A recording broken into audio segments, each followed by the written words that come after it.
प्रभु राम देव भगवान अल्लाह खुदा ईश आदि नाम एक ही शक्ति के हैं। वो कैसा है, कहां है, कैसे मिलता है, किसने देखा है? ये प्रश्नवाचक चिन्ह पूर्ण रूप से हटाने के लिए अवश्य सुनिए जगत गुरु तत्वदर्शी संत रामपाल जी महाराज के अमृत वचन, सर्व पवित्र धर्मों के पवित्र शास्त्रों के आधार पर।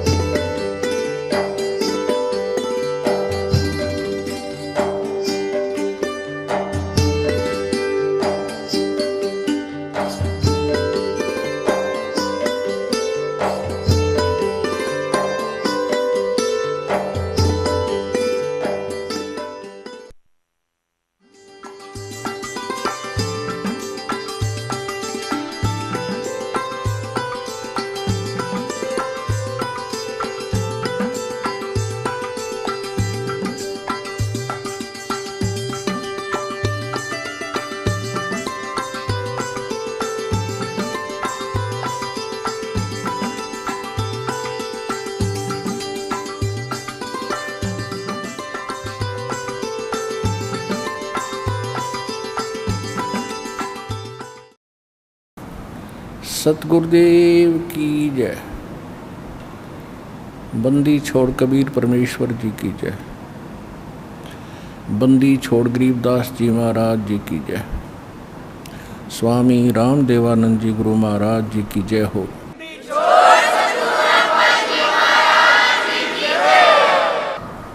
गरीब नमो नमो सतपुरुष को नमस्कार गुरु की नहीं। सुर नर मुनि जन साधुआं संतों सर्वस्ती नहीं।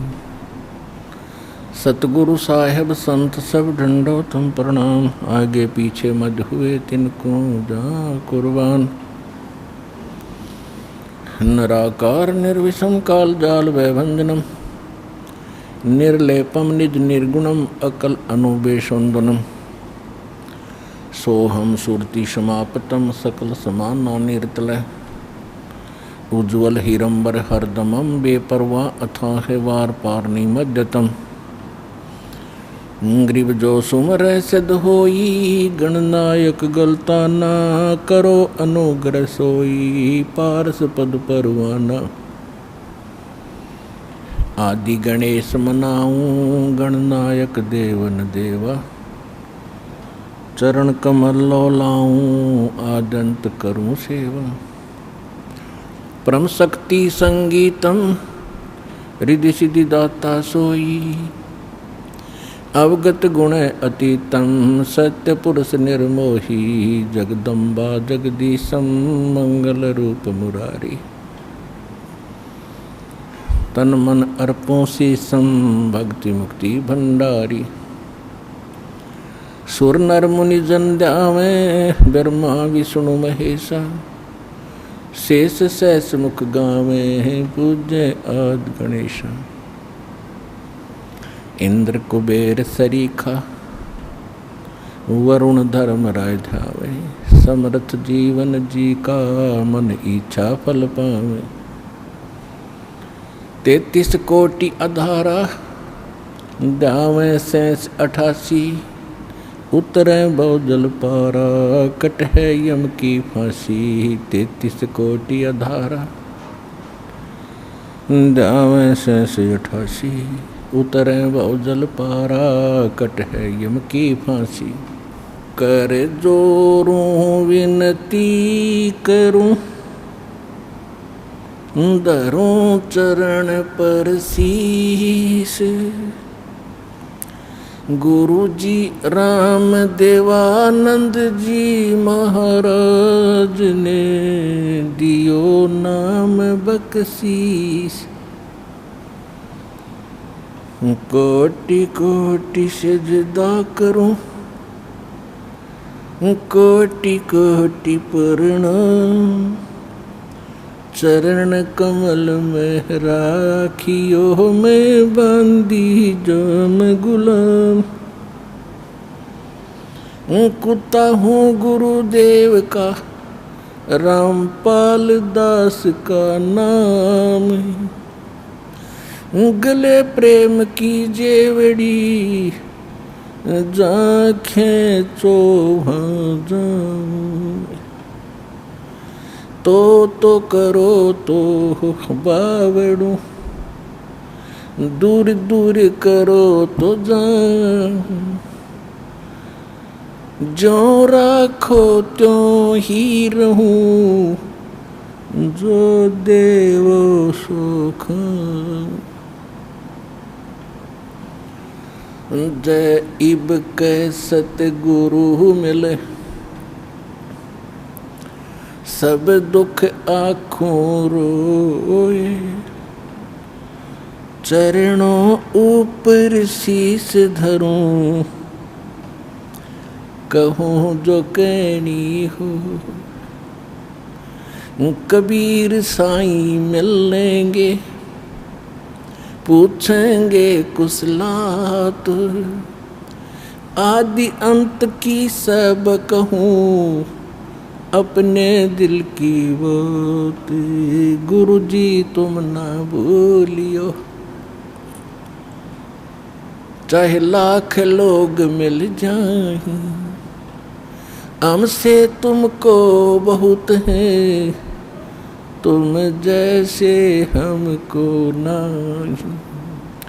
अब गुण किए तो बहुत किए, करत न मानी हार, बावे बंदा बख्श दियो, बावे गर्दन उतार। अब गुण मेरे बाप जी, बख्शो गरीब नवाजे, जो मैं पूत कुपूत हूँ, बहुर पिता को लाज। मैं अपराधी जन्म का, नक्सिक भरे विकारी, तुम दाता दुख भंजना, मेरी करो संभारे। सुरत करो मम साइया, हम हैं भव जल माही, आप ही बह जावांगे जो, तुम न पकड़ोगे बाँह। परम पिता परमात्मा पूर्ण ब्रह्म, सारी सृष्टि के रचनहार कबीर देव, कबीर साहिब, कबीर परमेश्वर जी की असीम रजा से आप सभी पुण्यात्माएं परमात्मा के सत्संग को सुनने के लिए उपस्थित हुए। आज का जो समागम है ये उस शुभ दिन के उपलक्ष्य में है जो मानव समाज के लिए कभी भुलाने वाला नहीं है। मानव समाज इसको अपने जीवन में कभी भुला नहीं पाएगा कि जिस दिन मालिक स्वयं आए और हम किस भूल में भटक रहे थे, हमने कितने जन्म बर्बाद कर दिए इस काल की कैद में, और हमने कितनी यातनाएं सहन की। अब परमात्मा के दिए उस अध्यात्म ज्ञान के प्रकाश में आप जी को ये पता चलेगा कि हम कौन हैं, कहाँ से आए थे, हमें यहाँ कौन रोके हुए है, हमारा यह रहने का उद्देश्य क्या है। तो ये जानकारी स्वयं परमात्मा ही बताते हैं। परमेश्वर के अतिरिक्त कोई कितना ही विद्वान अपने आप को समझता हो और चाहे कितना मैं ऋषि मान बैठा हो, और आम जीवों के लिए वो चाहे खुदा बना बैठा हो, लेकिन वास्तविकता से वो परिचित नहीं हो सकता, क्योंकि परमात्मा की रची हुई सृष्टि को परमात्मा ही बता सकता है। बाकी तो ये वैज्ञानिक भी अटकलबाजी लगा रहे हैं, परमात्मा के दिए हुए मटेरियल पर, पदार्थों पर अनुसंधान करके ही अपनी सोच अनुसार ये जो भी निष्कर्ष निकाल रहे हैं। तो ये इनकी अपनी बुद्धि के स्तर की बातें हैं, लेकिन परमात्मा से ये काफ़ी दूर हैं। तो इसी प्रकार जितने भी महापुरुष, ऋषि, महर्षि, संत हुए हैं, जिन महापुरुषों को परमात्मा स्वयं आकर मिले हैं, उन्होंने तो सत्य कहा ही कहा है, लेकिन उनकी गिनती बहुत कम थी। वो संख्या में नाम मात्र रहे हैं और काल के इस अज्ञान को फैलाने वालों की संख्या की कमी नहीं, करोड़ों और अरबों की संख्या में ये रहे हैं। तो कहने का भाव ये है कि आज आपको जो ये शुभ समागम प्राप्त हुआ है, परमेश्वर कबीर जी की असीम रजा समझ लेना आपके ऊपर है।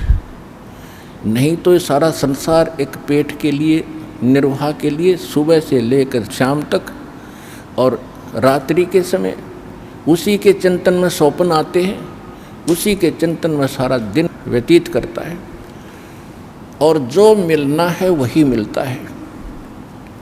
क्योंकि सभी, प्रत्येक मानव चाहता है कि मेरे पास बड़ी कोठी हो, जो वर्तमान में एक बहुत बड़ी भूल लगी है मानव के। उसी आधार से सभी चाहते हैं कोठी हो, कार हो, बहुत बड़ा अच्छा व्यापार हो, लेकिन नहीं बन पा रहा।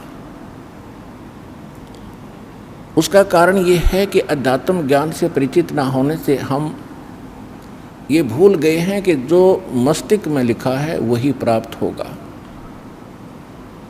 और यदि हम अपनी इस ओछी सोच से, दुर्बुद्धि के कारण हम अन्य कोई तरीका अपनावेंगे, कोई चोरी करेगा, कोई मिलावट करेगा, कोई रिश्वतखोरी करेगा, तो उसका दुष्परिणाम उसको भोगना पड़ेगा और पैसा रहेगा नहीं, क्योंकि उसकी किस्मत में वो है नहीं। उसका कारण कुछ भी बनो, कोई चोरी हो जावे, कोई बालक घर का सदस्य रोगी हो जावे जिसमें लाखों रुपए लग जावे, या कोई और अन्य हानि हो करके पैसा वहीं उतना ही रहेगा जो उसके मस्तिष्क में लिखा है, और जो अन्य तरीके से, अव्यवहारिक तरीके से जो धन कमाएगा, उसके इकट्ठा करने में, संग्रह करने में जो पाप इकट्ठे हुए हैं वो उसके पास शेष रह जाएंगे, वो पैसा नहीं रहेगा। ये आप सोच लेना। यदि इस भक्ति मार्ग पर आपने आगे चलना है, परमात्मा के विधान पर कदम पे कदम रख के चलना, फिर आप देखना आपको कितनी सफलता मिलेगी। आपका घर सुखी, आपका शरीर सुखी, आपकी सर्व मनोकामना जो जायज होंगी, जो भगवान उचित समझेगा, वो सब पूर्ण होंगी। ये निश्चिंत होकर इस भक्ति पर लगे रहना। आज का जो समागम है ये परमात्मा के उस प्रगट दिवस के उपलक्ष्य में है, जो परमेश्वर स्वयं सतलोक से चलकर आते हैं। सहशरीर आते हैं भगवान, और सहशरीर फिर पूरा काम अपना करके वो सहशरीर चले जाते हैं। आज तक हमें कोई ये क्लियर करने वाला नहीं था, स्पष्ट नहीं कर पाया कि परमात्मा कौन है, कैसा है, कहाँ रहता है, उसके पाने की विधि क्या है, वो कैसे मिलता है, और जो विधि बताई जा रही है उसका प्रमाण कहाँ है कि उस साधना और विधि से किसी को वो स्थान प्राप्त हुआ हो जिसकी हमें आवश्यकता है। तो ये अभी तक बहुत बड़ी पहेली बनी हुई थी, तो अब परमात्मा ने स्वयं आकर ये सुलझाई है। वैसे तो परमात्मा, परमेश्वर कबीर जी चारों युगों में आते हैं। सतयुग में सत सुकृत कह टेरा, त्रेता नाम मुनींद्र मेरा, द्वापर में करुणा में कहाया, कलयुग नाम कबीर दराया। चारों युग में संत पुकारे, और कूक कहा हम हेल रे, हीरे माणक मोती बरसे, ये जग चुगता ढेल रे।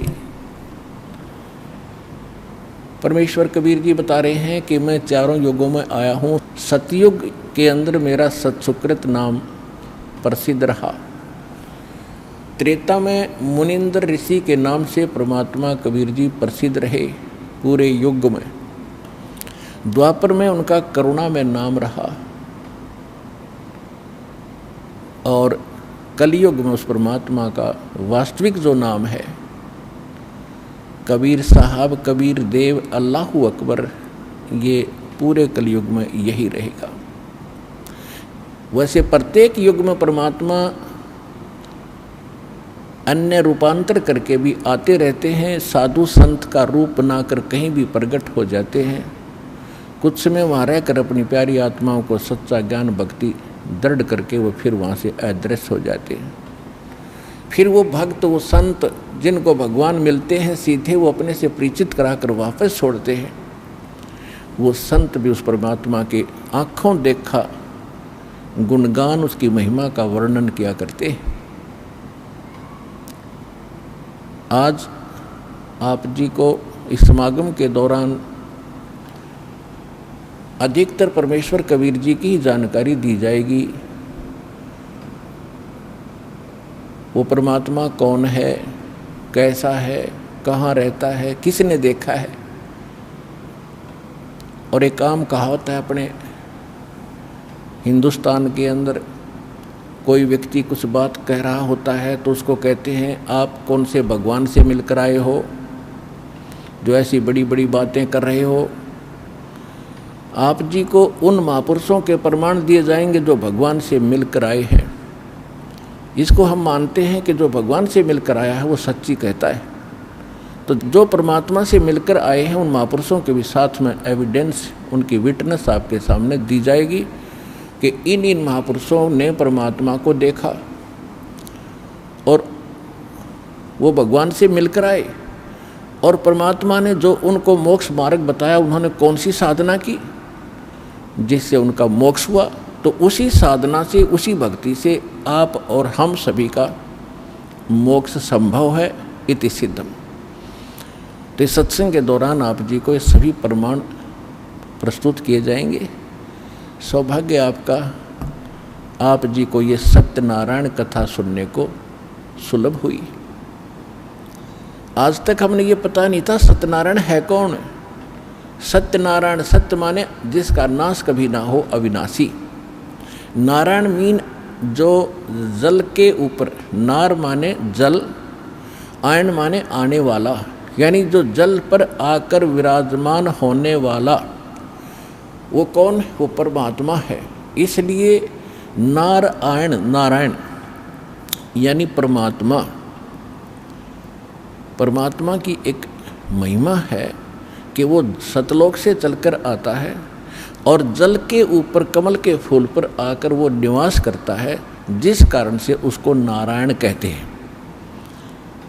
और हमने इस नारायण की उपमा लगा रखी थी सतगुण विष्णु जी के ऊपर। सतगुण विष्णु जी जो है, इसको हम सत्यनारायण मानते थे। ये हमारे नकली गुरु अज्ञानी हमें मिसगाइड किए हुए थे। एक पीतल को हमें सोना बता रहे थे। कितना दुर्भाग्य रहा हमारा, और हमारे पूर्वजों ने कितना विश्वास किया इन मूर्खों पर, जिन्हें कह का पता नहीं अध्यात्म मार्ग। तो हमें अब सत्यनारायण का पता चला है कि कौन है वो सत्यनारायण। वो अविनाशी परमात्मा कौन है, तो उसकी जानकारी आपको बताई जाएगी। परमात्मा चारों युगों में आते हैं।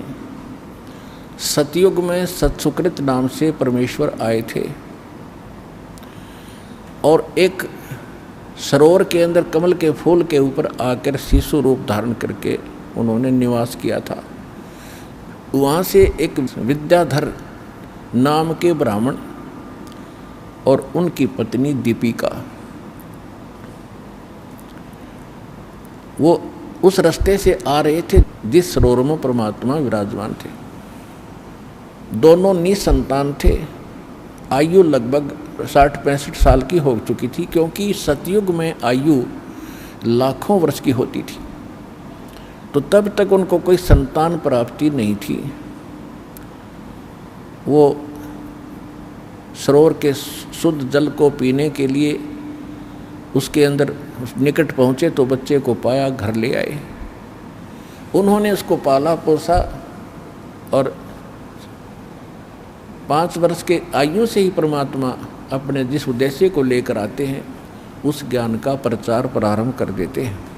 सतयुग में परमेश्वर ने 5 वर्ष की आयु में एक मनु नाम के एक ऋषि थे, मनु, स्वयंभू मनु बोलते हैं उनको, और उनके विषय में कहा जाता था कि बड़े विद्वान पुरुष थे, वेदों के बड़े ज्ञाता थे।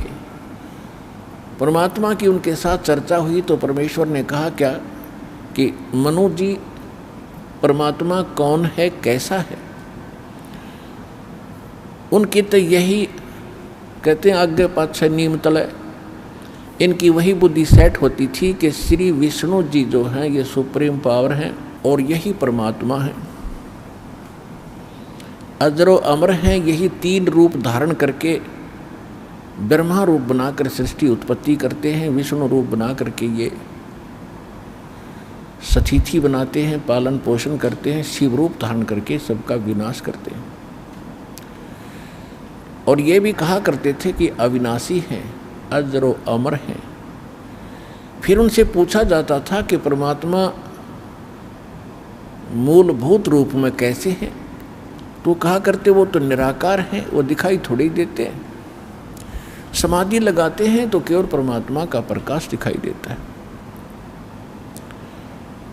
और समाधि दशा में हमने देखा है श्री विष्णु जी ही हमें दर्शन देते हैं।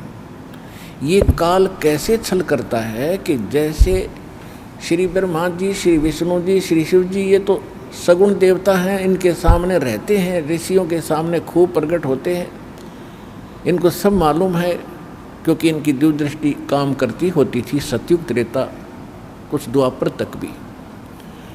दिव्य दृष्टि ऐसा होता जैसे हम अपने घर बैठे चैनल में टीवी के अंदर, और यदि कहीं पर भी कोई कार्यक्रम हो रहा हो, किसी जैसे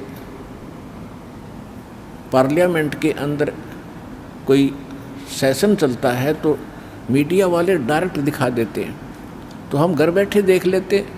ऐसे उनकी दिव्य दृष्टि होती थी, उन भगवानों को वहाँ बैठा भी देख लेते थे, कहाँ क्या कार्य कर रहे हैं, कैसे रह रहे, वो सामने भी होते थे। जब समाधि ये लगाने की चेष्टा करते थे तो ये काल क्या करता है, किसी को तो विष्णु जी के रूप में दर्शन दे देता है तो विष्णु का पुजारी हो जाता है, गुण गाता फिरता है कि हमने जान दिया, देख लिया, ये अपने आप को छुपाए हुए हैं श्री विष्णु जी जो सगुण देवता है, 3 देवताओं में से ये सर्वशक्तिमान है, सर्वेश्वर है। हमने समाधि दशा में इसके दर्शन हुए। किसी को ब्रह्मा जी के रूप में दर्शन दे देता है, वो ब्रह्मा के गुण गाता है, ब्रह्मा सर्वशक्तिमान है, ये सब के मालिक है, सतिथि उत्पत्ति संहार यही करते हैं। किसी को शंकर के रूप में दर्शन दे देता जब ये समाधि के डले ढोते। इस प्रकार इनको भ्रमित ज्ञान प्राप्त रहा है। तो परमात्मा कहा करते थे क्या आप वेदों को मानते हैं? अरे वाह, वेदों को कौन नहीं मानेगा, मनु जी का उत्तर होता था। तो परमात्मा उनको कहा करते थे कि ऋग्वेद मंडल नंबर 9 और सूक्त 86 मंत्र 26-27 में देखिएगा, वो परमात्मा सतलोक में रहता है, वहाँ से सह शरीर आता, चल कर आता है, अच्छी आत्माओं को मिलता है। लेकिन कहते हैं राज तजना सहज है, सहज त्रिया का ने, मान बढ़ाई ईर्षा दुर्लभ तजना ये।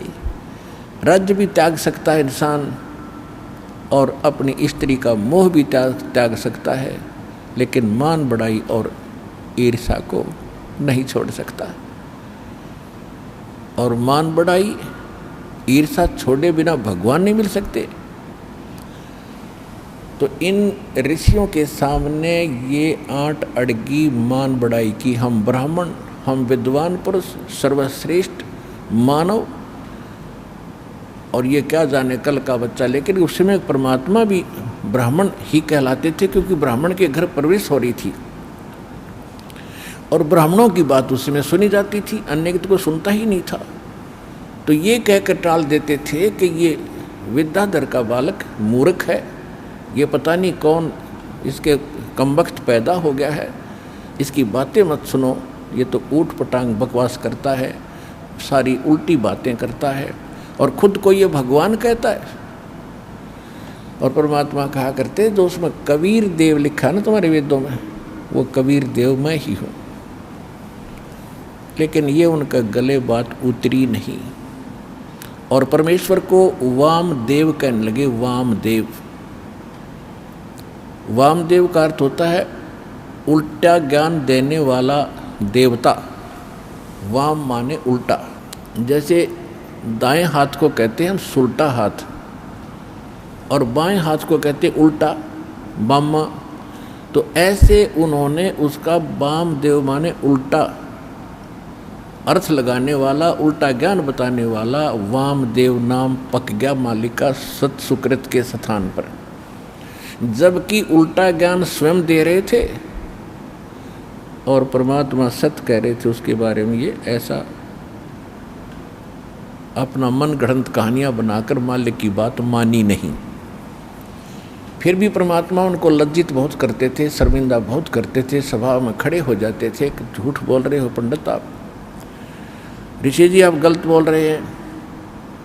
परमात्मा वेदों में कोई और लिखा है, उस नर आकार लिखा है, मनुष्यवत लिखा है। लेकिन उस समय इन वेदों को पढ़ने वाले चंद ऋषि होते थे और उनकी रोजी रोटी और प्रभुता उनके साथ अड़ी रही। भगवान के सत्य को उन्होंने स्वीकार नहीं किया। त्रेता में परमात्मा आए थे मुनिंद्र ऋषि के नाम से। अब आपको संक्षिप्त विवरण दे करके पिछला फिर कलयुग के अंदर जो मालिक आए थे उसकी जानकारी, वो लीलाएं आपको अधिक सुनाई जाएंगी, क्योंकि वो तो आज प्रत्यक्ष है हमारे सामने। उन घटनाओं की जो लीला की थी दाता ने, आज भी हमारे पास उनके अवशेष बचे हैं और हमें आसानी से विश्वास हो सकता है कि परमात्मा कैसी लीला करता है और वो कौन है। तो जब परमात्मा त्रेता युग में आए थे, मुनिंद्र ऋषि के नाम से मालिक प्रसिद्ध हुए। उस समय वही सतयुग वाली जो आत्मा विद्याधर की थी, वही आत्मा वेदविद ब्राह्मण के रूप में जन्म हुआ और वही दीपिका नाम की उसकी पत्नी, सूर्या नाम की उसकी पत्नी बनी। उस जीवन में भी वो निसंतान थे। उनको भी परमात्मा त्रेता युग में भी ऐसे ही जल के अंदर कमल के फूल पर शिशु रूप में प्राप्त हुए। और जब भी परमात्मा जिस युग में आते हैं, उनकी लीला कंवारी गायों से, उनकी परवरिश की लीला कंवारी गायों से होती है, अन्यथा वो टच नहीं करते किसी दूध को, जल को, आहार को। फिर कंवारी गायें लाई जाती है, उस पर परमात्मा का आशीर्वाद होता है, वो दूध देने लगती है जब वो दूध पीते हैं। और वो दूध आता कहाँ से है? सतलोक से आता है। तो इस प्रकार प्रत्येक युग में मालिक की परवरिश की लीला हुई। जब परमेश्वर मुनिंद्र नाम से आए हुए थे, धीरे धीरे बड़े हुए। 5 वर्ष की आयु से ही उन्होंने सब विद्वानों के छक्के छुड़ाने शुरू कर दिए। लेकिन इन ऋषियों और ब्राह्मणों का एक स्वभाव बना रहा कि हमसे उत्तम कोई नहीं, जबकि परमात्मा भी ब्राह्मण कुल में ही थे, त्रेता में भी। लेकिन उन्होंने उसको बालक बताया और बालकपन से ही मालिक ने उनके छक्के छुड़ा दिए, सच्चा ज्ञान कहा। तो सभी को ये कहने लगे ये बालक तो मूर्ख है, इसको पता ही नहीं, अभी कोई इसने शिक्षा प्राप्त की नहीं है, ये अभी ऐसे उठपटांग बकवास कर रहा है। जिस कारण से अन्य ब्राह्मणों ने भी उसको अनदेखा कर दिया। फिर भी परमात्मा की लीला अलग रही है। अपनी प्यारी आत्माओं को किसी न किसी तरीके से उनको भक्ति युक्त करते रहे हैं, और जिस कारण से हम आज तक परमात्मा की चाह और तड़प में भटकते रहे। ये उस परमात्मा की देन रही, नहीं तो काल चाहता है कि ये नास्तिक हो जाए, भक्ति में इनकी रुचि रहे नहीं। ऐसे भक्ति, ऐसा ज्ञान और ऐसा समाधान बता दिया जाता है कि भक्ति करते करते भी हानियाँ होती रहेंगी। कुछ दिनों के बाद सब नास्तिक हो जाएंगे।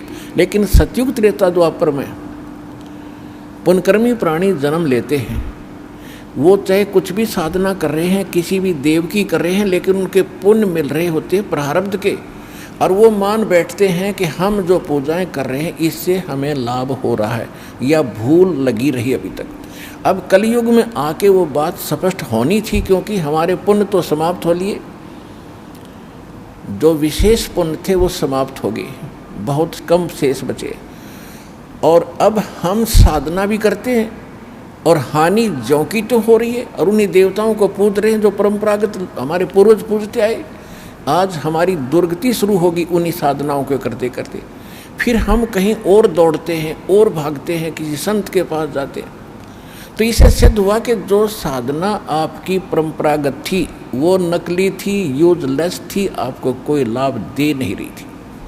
और फिर भी कर रहे थे क्योंकि पहले पुण्यात्माएं थी, उनकी पुकार सुनते थे, क्योंकि उनके प्रारब्ध में, पुण्यों में वो लिखा होता था, उसको दे देते थे। वो मान लेते थे कि हम जो पूजा जिस देव इष्ट की कर रहे हैं, चाहे कोई समाधि पूज रहे हैं, उसने हमें लाभ दे दिया।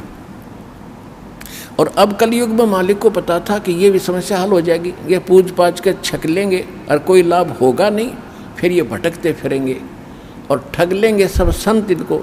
तब मेरा दास जाएगा 5505 जो वर्ष बीत जाएंगे कलयुग का, सबको सुख देगा, पहचान बता देगा हु इज गॉड, और क्या करता है भगवान, ये सुख देता है भगवान जिसको हम भूल चुके थे।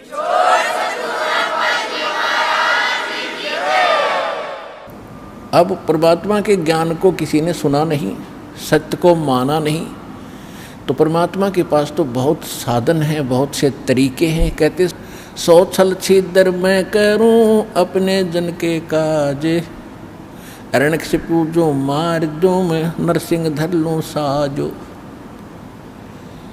अब परमात्मा तो परिपूर्ण होते हैं अपनी भक्ति, अपनी शक्ति से। अब जैसे चंदन का पेड़, चाहे लकड़ी भी कहीं पड़ी हो, उसका स्वभाव है महक देती है, सुंदर महक देती है, लुभावनी महक उससे निकल रही होती है, सुगंध होती है। ऐसे ही परमात्मा के आसपास जहाँ भी कोई भक्त निकट आता था उसको अजब शांति मिलती थी। तो परमेश्वर सत्संग किया करते थे। लोग सत्संग को पसंद नहीं करते थे क्योंकि परमात्मा पहले वाले ज्ञान से हटकर ज्ञान देते थे।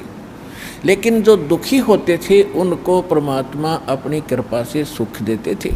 वो सुखी हुए व्यक्ति 20 व्यक्तियों को जाकर बताते थे कि मुझे ये दुख था, मैं ये ऐसे कष्ट था, ऐसे एक संत आए हुए हैं, मुनिंदर नाम है उनका, और वहाँ चलिएगा आप भी सुखी हो जाओगे।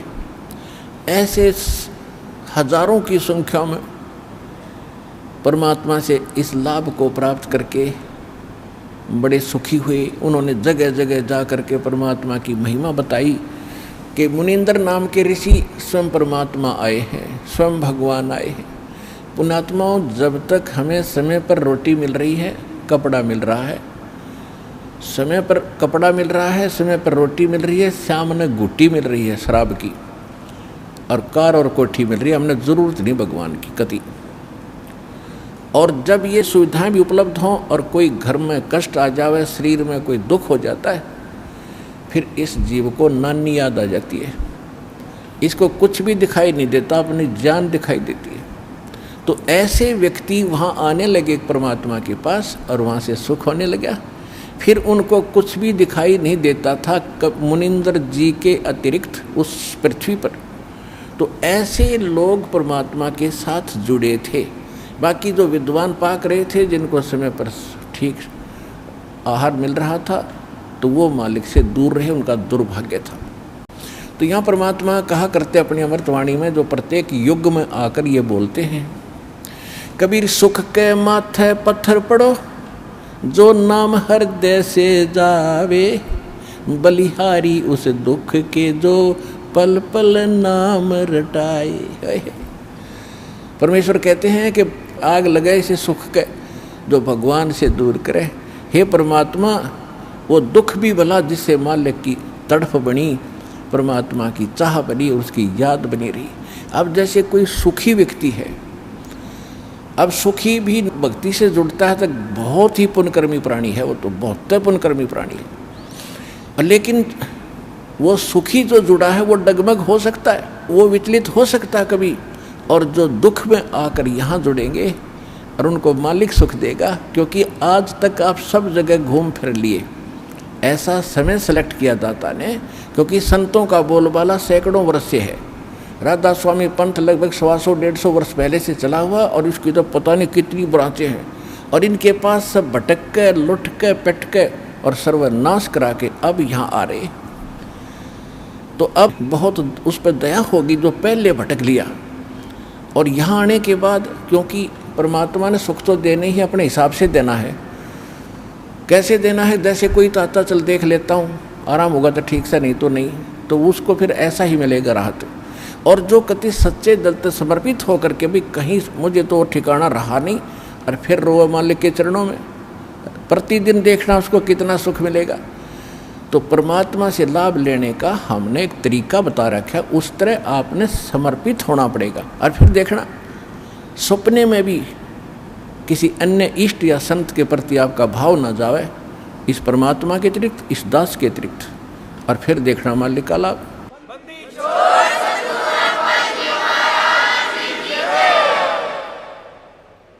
तो ये कहने से नहीं बनेगा, सोचने से नहीं बनेगा, इसके लिए हम ज्ञान देते हैं उस परम पिता को, परमात्मा सिद्ध करते हैं और प्रमाण देते हैं। वो प्रमाण आपको चारों तरफ से बाध्य कर देंगे कि पृथ्वी पर ना कोई और भगवान है और ना ही ऐसा पृथ्वी पर ज्ञान है। और फिर समाधान, ऐसे प्रमाणित मंत्र जिन महापुरुषों का मोक्ष हुआ उन्होंने यही जाप किया।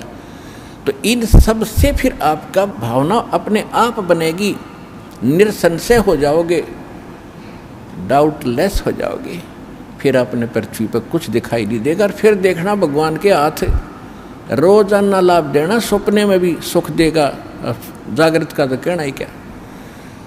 तो ये ऐसा परमात्मा है।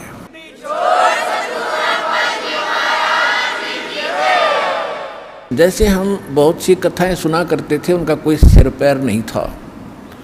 हम सुना करते थे कि श्री रामचंद्र जी ने लंका पर चढ़ाई करते समय पुल की आवश्यकता पड़ी, समुद्र पर पुल बनाना था। हम ये भी सुनते थे कि 3 दिन तक भगवान श्री रामचंद्र जी समुद्र के अंदर घुटनों पानी में हाथ जोड़े याचना करते रहे कि हे जल्दी हे सागर राज, मुझे रास्ता दे दो, मैं बहुत दुखी हूँ, मेरी पत्नी को लंका का राजा रावण उठा ले गया है और उसको बहुत सता रहा है, उस पर चढ़ाई करनी है, हमने उसको बहुत प्रार्थना कर ली है, वो लौट आने को तैयार नहीं है। जब 3 दिन तक समुद्र ने उसको रास्ता नहीं दिया, तो तब श्री रामचंद्र जी ने लक्ष्मण से कहा था कि लक्ष्मण मेरा अग्नि बाण दे, ये लातों के भूत बातों से नहीं मानते। जब उसने अग्नि बाण चढ़ा करके समुद्र को फूकने के लिए कोशिश की, उसमें लपटें निकलने लगी, क्योंकि सिद्धि से चलता था पहले ये सब शस्त्र। तब कहते समुद्र ने रास्ता दिया, ऐसे सुनते थे। फिर क्या सुनते थे कि नल नील ने समुद्र पर पत्थर रख दिया, उनके हाथों में पावर थी, उनमें शक्ति थी, सिद्धि थी कि उसके हाथ से रखा हुआ पत्थर जल में डूबता नहीं था, और जिस कारण से पुल बना। फिर हम ये भी सुना करते थे नकलियों से कि हनुमान जी ने पत्थरों पर राम का नाम लिख दिया, इसलिए पत्थर तिर गए। प्रथम तो कहते हैं समुद्र ने हाथ जोड़कर रास्ता दे दिया जब रामचंद्र जी ने जलाना चाहा, उसको फूकना चाहा। फिर कहा करते नल नील के हाथों तैरते थे पत्थर, उनके कोई वस्तु नहीं डूबती थी समुद्र पर। फिर कहते थे हनुमान जी ने राम का नाम लिख दिया, इसलिए तर गए, पत्थर पुल बन गया। अरे कोई एक तो बताओ, एक पर सेट हो जाओ, किसने एक रहा को किससे हो, फिर रामचंद्र की तरह गया, नल नील से ही पुल बन गया, फिर राम ने कित बनाया वो। अब इसका निष्कर्ष निकलेगा, इस कथा से जो दास सुनाने जा रहा है त्रेता युग की। ऐसे प्रश्न करे एक भक्त ने मेरे से, जब गांव-गांव में दास सत्संग करने जाता था, वो कहने लगा जी मैं मिलिट्री के अंदर हूँ, और मिलिट्री हमारी ज़्यादातर पहाड़ी क्षेत्र में रही है। जहाँ भी मुझे कोई मंडलेश्वर, कोई संत, कोई गुफा में साधु मिला है, मैं उनसे मिलने जाता रहा हूँ। और ये एक प्रश्न करता हूँ, मैं रामायण का पाठ बहुत करता हूँ, और उसमें देखता हूँ कि सभी राक्षस मांस खावें, शराब पीवें, ऐसा व्यवहार विचार उनका हो गया था। और वहाँ पर विभीषण और मंदोदरी, इनके विचार पढ़ते हैं जब रामायण में, तो साधु संतों जैसे, तो इनको ये ज्ञान कहाँ से आ गया ऐसे बूंदी राक्षस नगरी में। तो वो कहने लगा जी मैं सब जगह मंडलेश्वरों के पास जा लिया, पर इस प्रश्न का उन्होंने को संतोषजनक उत्तर नहीं दे पाए, मैं आज तक भटक रहा हूँ। तो मैंने कहा भाई इस रोग की दवाई मेरे पास है, अब सुन ले सुनाता हूँ। दास ने सुनाई फिर कथा, जो सत्य कथा है।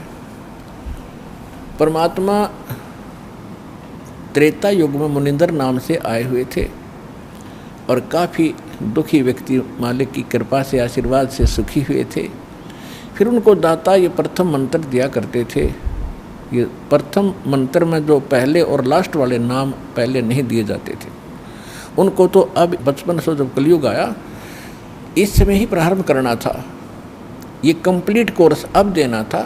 पहले तो ऐसा समझ लो कि ये आपको ग्लूकोज लगा दी जब तक सर्जन नहीं आया, और ग्लूकोज से रोगी मरता नहीं लेकिन रोग नाश नहीं होता। तो वो प्रथम नाम देते थे दाता और ग्लूकोज लगाकर चले जाते थे। अब ये रोग नाश तो अब होना था, ये दास भेजा है इस जन्म मरण के रोग का नाश करने का सर्जन और डॉक्टर, हर तरह की औषधि और ऑपरेशन सारा सिखाकर, सब ट्रेनिंग दे करके अब सब सुख होंगे, आपका जन्म मरण का रोग कटेगा।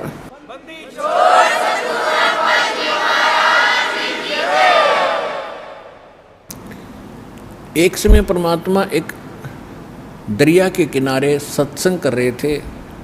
दरिया के किनारे ही उनका एक झोपड़ा था, कुटिया थी, वहाँ सत्संग किया करते थे। वहाँ हजारों की संख्या में इधर उधर से भक्त आकर के सत्संग सुनते थे, जो निर्धारित समय किया जाता था, महीने में, 2 महीने में, 6 महीने में। तो ऐसे ही एक नल और नील नाम के दोनों आपस में, ये मौसी के बेटे थे, यानी इनकी माताएं सगी बहन थी, और ये किसी देव प्रकोप से दोनों के दोनों मानसिक रोग से पीड़ित थे। शरीर में भी बहुत पीड़ा रहती थी, जिसकी उपचार के लिए वेदों के अतिरिक्त साधु संतों से भी आशीर्वाद प्राप्त इन्होंने खूब किए थे। और सभी ऋषि महर्षियों ने उनको बता दिया था कि नल और नील, बेटा ये तुम्हारे प्रारब्ध में, यानी तुम्हारी किस्मत में अंकित है ये कष्ट, और इसको बेटा आपने भोगना ही पड़ेगा, कोई विकल्प नहीं। अब बेशक से आत्मा को कोई कितना ही ऐसे संतोष दिलाए कि ऐसा ही होता है, लेकिन इसको मालूम है कि परमात्मा कोई ऐसी पावर है, ऐसी शक्ति है कि वो सब दुख दूर कर सकता है।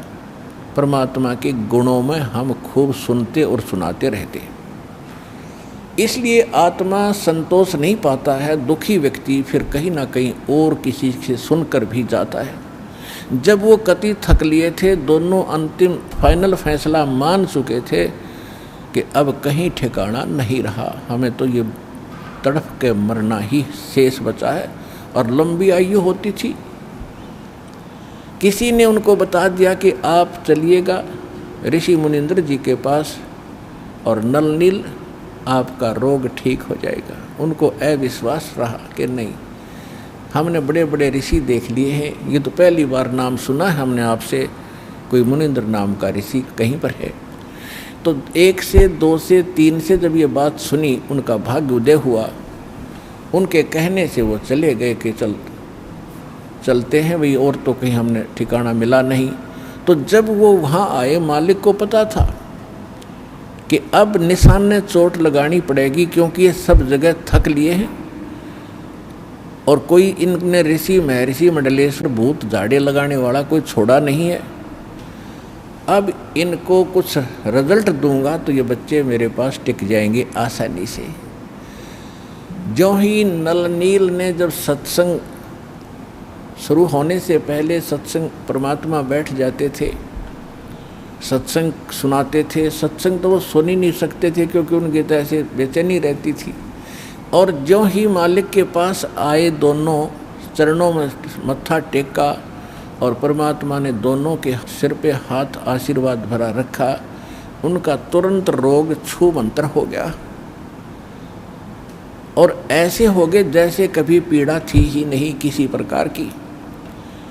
अब दोनों की आंखों में आंसू आ गए, चरणों में लिपट गए और कहा, हे परमात्मा, हम तो बहुत जगह कष्ट उठा चुके थे, हमने पृथ्वी पर कोई, जहाँ तक हमारी पहुँच थी, हमने कोई ऋषि महात्मा नहीं छोड़ा।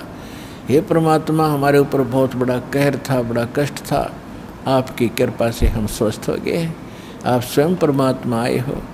फिर उन्होंने सत्संग सुना। परमात्मा ने कहा, बेटा ये तो एक अस्थायी लाभ है, अभी तो और भी आपके भाग्य में और आपके संचित पाप कर्मों का ढेर लगा पड़ा है, उसके लिए भी औषधि बताऊंगा, वो मंत्र दीक्षा आपको दूंगा, आप वो लीजिएगा।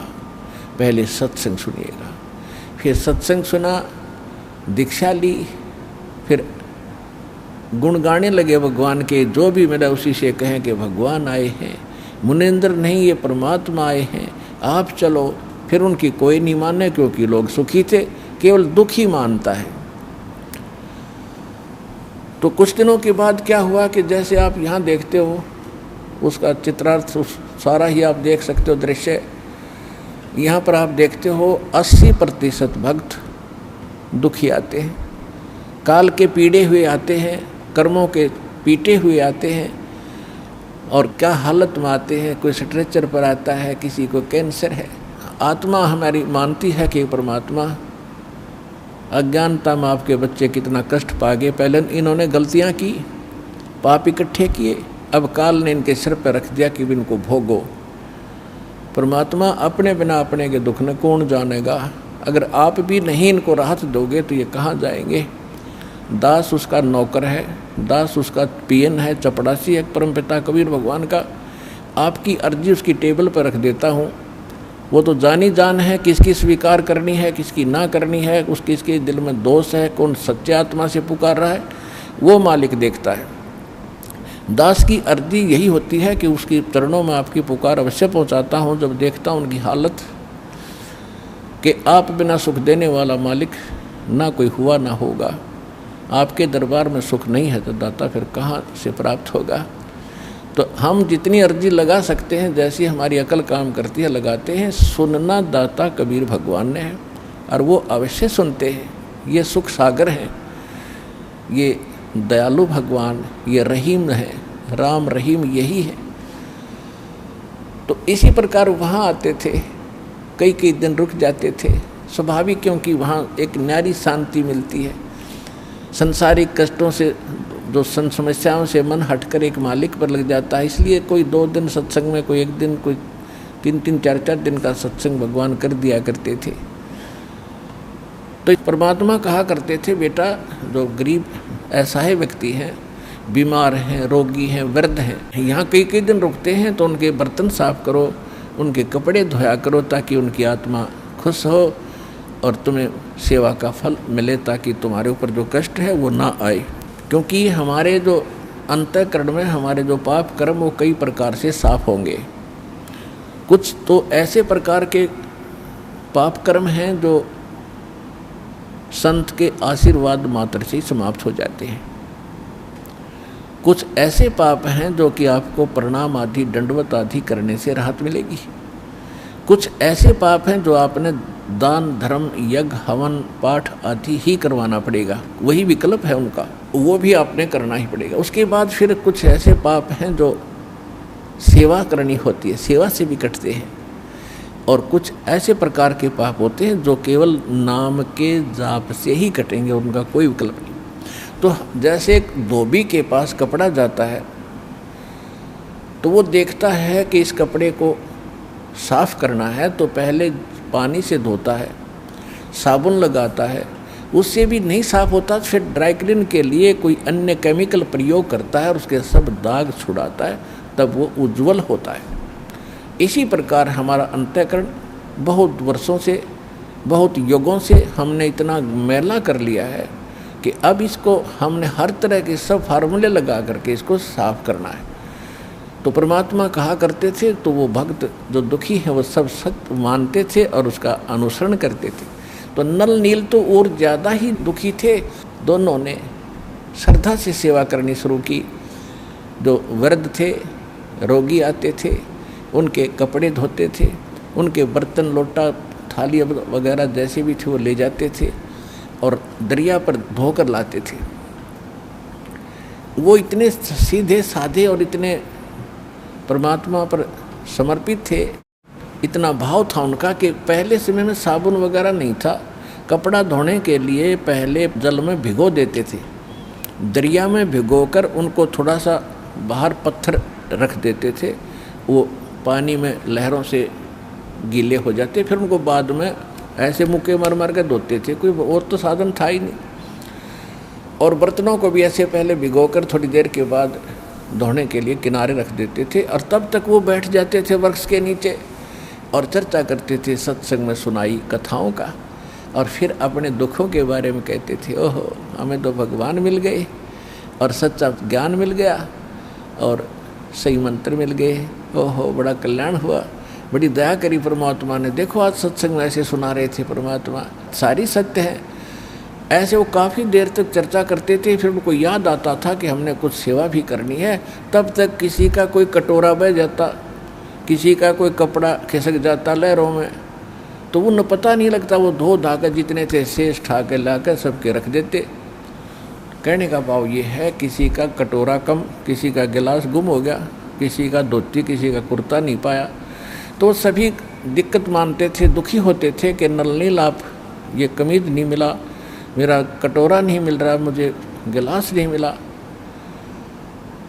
तो 2-4 बार उन्होंने कहा ऐसे हुआ, तो उन्होंने गुरुदेव जी के पास प्रार्थना की कि महाराज ऐसे ऐसे हम दुखी हो लिए, और ये आपके भक्त, श्रद्धा तो बहुत है, लेकिन जो दूसरे सेवादार थे वो बताया करते थे कि ये तो वृक्ष के नीचे बैठ जाते हैं और भिगो कर बर्तनों और कपड़ों को ये बहुत देर में ध्यान देते हैं, वो बह जाते हैं, ये ध्यान नहीं देते। तो परमात्मा ने कहा बेटा ध्यान रखा करो,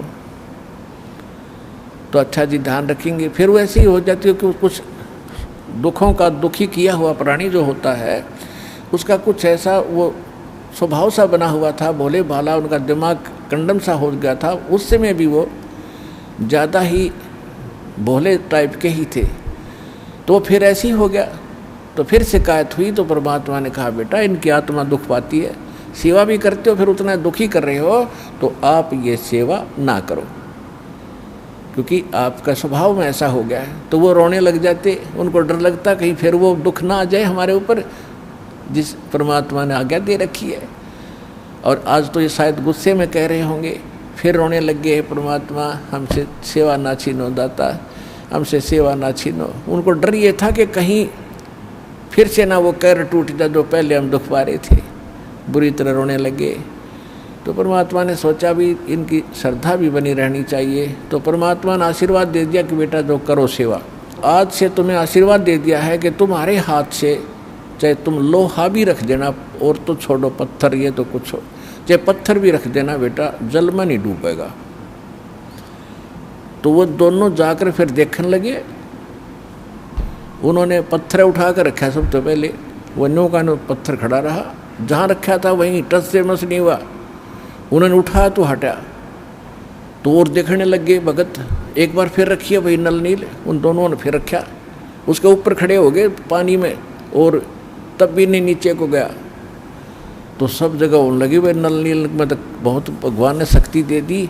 तो इस प्रकार फिर वो क्या करते थे, जो भी कपड़ा जहाँ रख दिया पानी में, जिस सतर में डबो कर रख दिया तो वही रहा वो।